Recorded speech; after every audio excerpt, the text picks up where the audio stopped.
Velkommen til vores lille video omkring global opvarmning.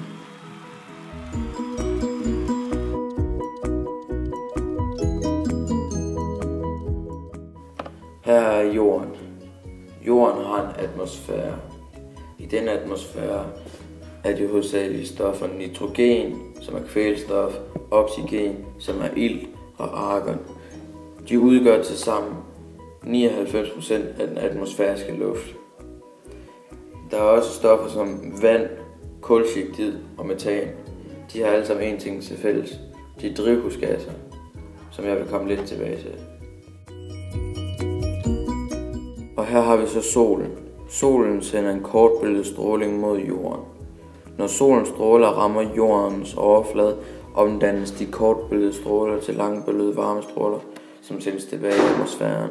En drivhusgas er en luftart, som har en egenskab, at den kan absorbere den langbølgede varmestråling og igen udsende den som varmestråling.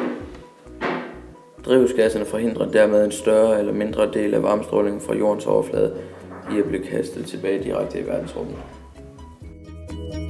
Fordi disse drivhusgasser er menneskeskabt og bliver skabt mere og mere, kan mindre af den langbølgede varmestråling nå ud igennem atmosfæren.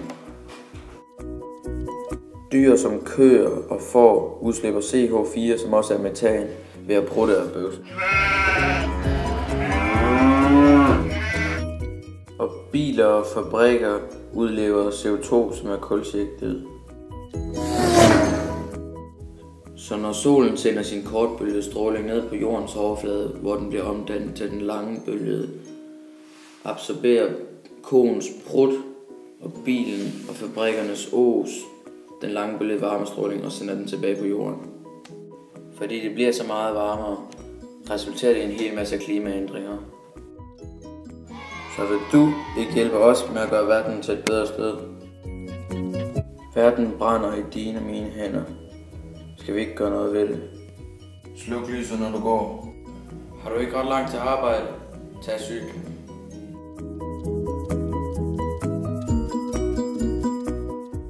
Tak fordi I så med, og gør nu noget ved det.